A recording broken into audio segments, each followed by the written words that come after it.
Hello, this is Allie, Twitch superstar, just to say, Commodore Ty has all your nerdy news in the world of pop culture. Come and boldly go where no man has gone before.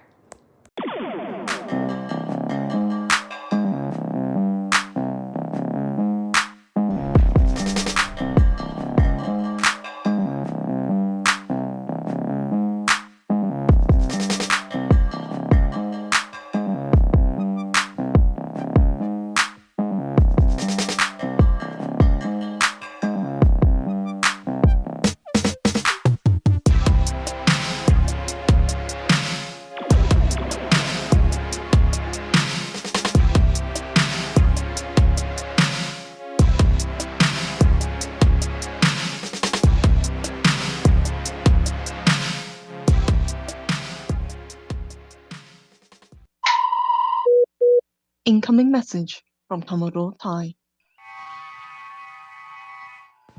Hello, it's your Commodore Ty Coles here with another review. This one will be Loki. Episode 4, the Nexus event. So we have Loki and Sylvia, and they're trapped on Lamentis. Not long now. So they go there, and they're just chatting, and all of a sudden, they start flirting with each other.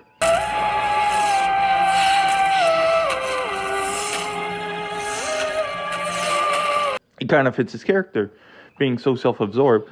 Of course, he would only fall in love with another Loki. So this, for some reason, creates a branch in the timeline. Okay, that's not someone stepping on the wrong leaf. You ever seen a branch like that?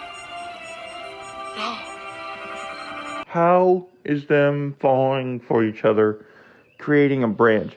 And we saw in episode 2 that no matter what he did, there is no deviation because they're all supposed to be dead. Branching in the timeline.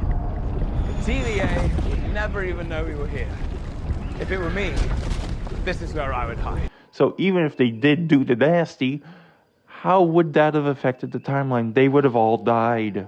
But because of that, the TVA was able to find them and rescue them and arrest them.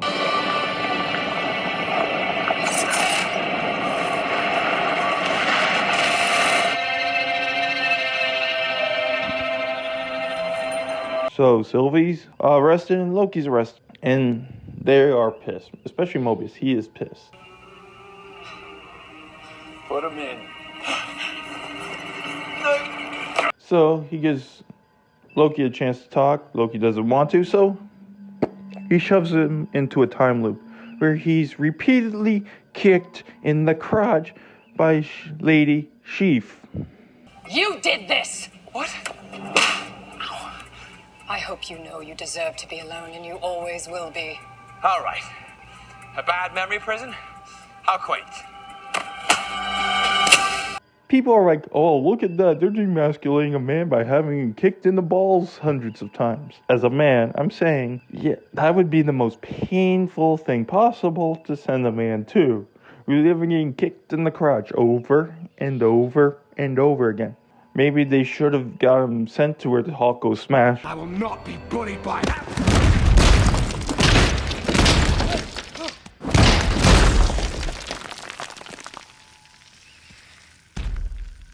Puny God. Would have been interesting, but probably could get Mark Ruffalo. So they go with the next best thing.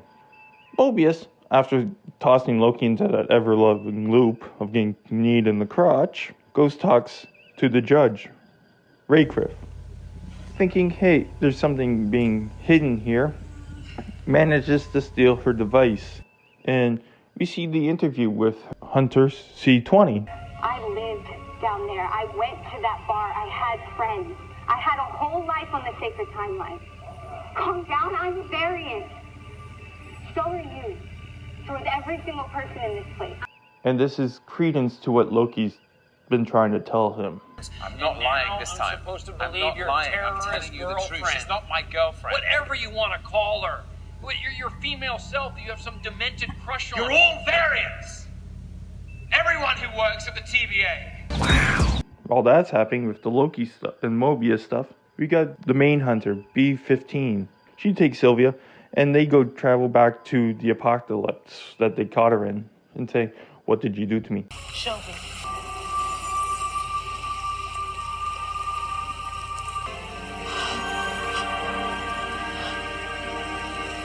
I looked happy. And for some reason, we don't see her flashback. All we know it's very happy. But yet we can see C20 and her getting drunk with margaritas. Freeze. You know what brain freeze is, don't you? Here we go. It's when you sip something so cold. Brain freeze associated with... But yeah, but we won't show you this one. The one that might actually explain why she's feeling what she's feeling. Mobius rescues Loki from the infinite knee to the crotch scenario.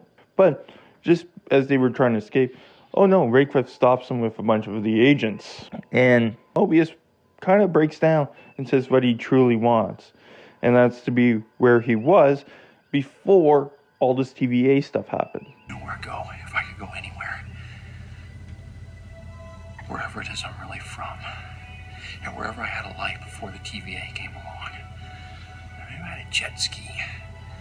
He is pruned to everyone's horror. Prune him.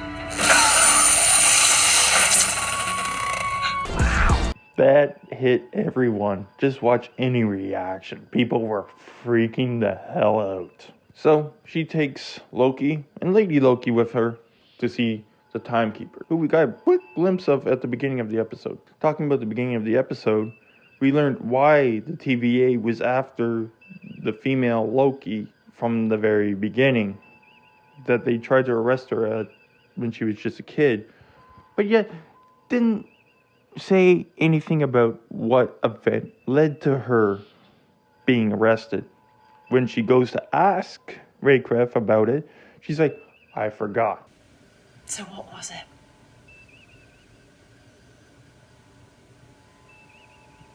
I don't remember. That's some of the laziest fucking writing I've ever heard. Like, you couldn't come up with even a bullshit answer. Give us something besides, I forgot why I was going after you this entire time. Like, I know she's lying, but still, like, put some effort into her wanting to arrest her. After that idiotic exchange, we see them in front of the Timekeepers. Almost said Time Lords. Wrong franchise. But one of them does sound like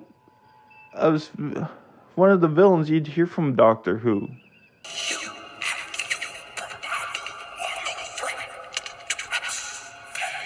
Checking the motivator. Reline harmonic frequencies to target point. So, crossover event? But just in the nick of time before they are removed, B-15 comes in and tries to save him, but to no avail, but gives him enough distraction to take out the 4 guards. They take out the 4 guards. Loki's about to express his love for himself, to himself, but he's pruned.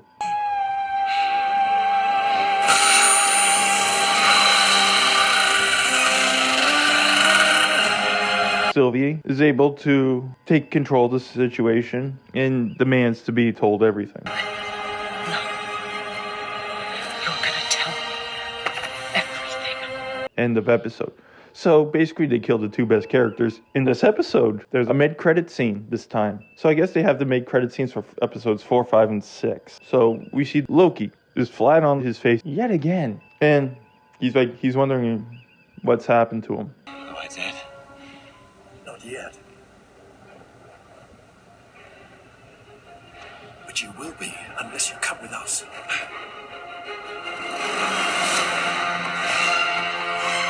And to be known, Richard E. Grant is the classic Loki, the one that looks like he's from the comic books. It's going to be interesting to see where they go on from here. This is an amazing episode, and it was just wow.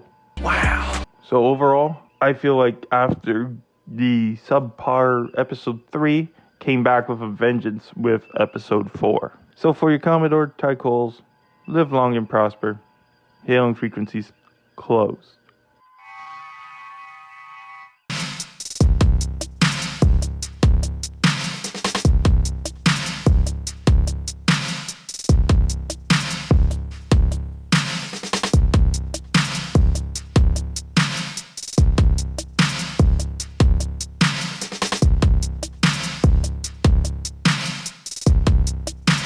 Thank you for watching the video.